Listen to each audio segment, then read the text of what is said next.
May isa na bangkay ay nayawid iti balayda ti 8 months old ani Brianna Alexis Siervo iti Barangay South Baliwag, Pilar Abra. Pimusay daytoy bayad iti kadano iti ospital kalpasan na nagpositibo ti dengue. Istorya ti lola na naggurigor iti Biyernes ti Apuko na ken iti Domingo na idalan ti medical check-up iti RHU ken na itaray ti ospital ti Bangged ken pimusay pasado las 8:30 Agosto 12. Di Biyernes naggurigor. Nga may pang kukumadji Bangged ti Sabado ngum nagpigsa kami ti tuto sa ngayon pospon ko. Impang ko ti Domingo sir. Kagurgurigor lahat tamot diretso kagurgurigor. Idi Martes ba day jay nga bimaaw nakababa umuten nalaing muten jak spektan nga kasta ti mapasama katapo-apo.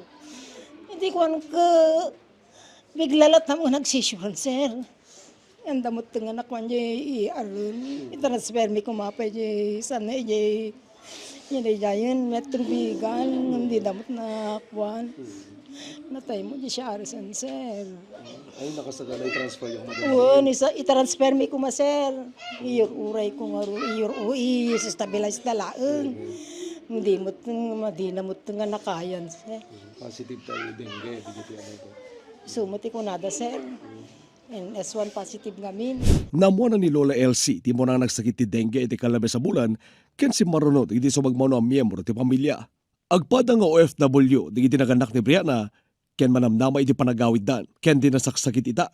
San bay dayto ay nakita personal ti amana, sipod ni yanak. Palalo unay, tila dingit na iti pasama. Sumot siguro tinay ka rin. Nagyan na tinabaw, tinagay anak niya. Siguro papulot lang niya ako kada kami. Basta lang sir, igarod. Nagsakit nga ako, nagsakit nga. Diyak mo sir. Ti biktima ti may kaduan na recorded death, gapoy ti dengue ti Barangay South Baliwag, kalpasan ti mo nga panakatay ti may sa tano di Agosto 1, ken maikatlo na death iti entero probinsya. Dagusan ng iwayat ti emergency meeting ni Mayor Tyrone Beronia kadwa ti RHU ken barangay. Sakit matapo diri na. Alarming nga po ratoy kasi may kadwa ratoy na po. So nga nagpayabak nga sigud apo iti emergency meeting ta dati ka mapagpapatangan no niya iti kurang na ken kasapulan.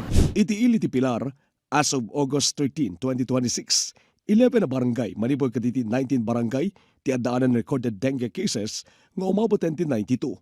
Kaduan ti poblasyon nga daan ti 39, ken may kadtua ti South Baliwag nga daan ti 17 dengue cases. Will we recommend the outbreak na? Hindi pa naman. Wala pa sa threshold. Tiber nagmata-RHU po, we are doing our best to no early detection of our dengue cases. So the LGU purchased the dengue and S1 kits, and this one po, it can detect the dengue antigen after 1 day or 24 hours of the onset of fever. So we advise the public to consult for the RHU no adaptive fever po. So okay lang po nga oreno ka o di kas lang ka fever na. Tap nung tigas na we can start po yung preventive measures. We can initiate po the medications and dehydration po. Like the Oresol, paracetamol for the fever.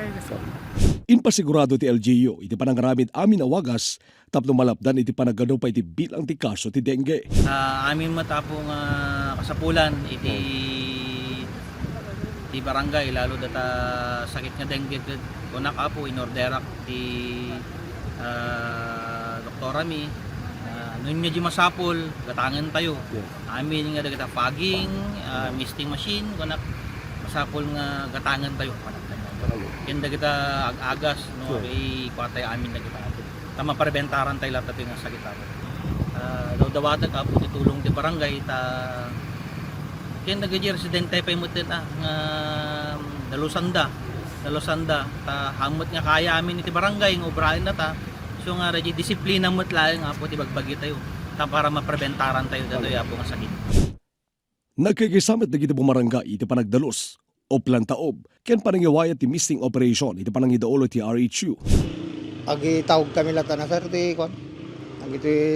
buti, kada ko timtimba dadanom na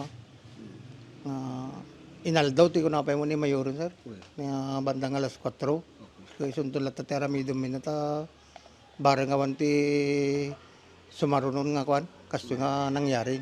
Kini daw ti barangay ken LGU ti Kooperasyon ti Tunggal Maysa tapnon mapukaw ti breeding site ti lamok ken nangruna awan ti makaptan ti sakit a dengue. RG Lorenzo, Balitang Solidort.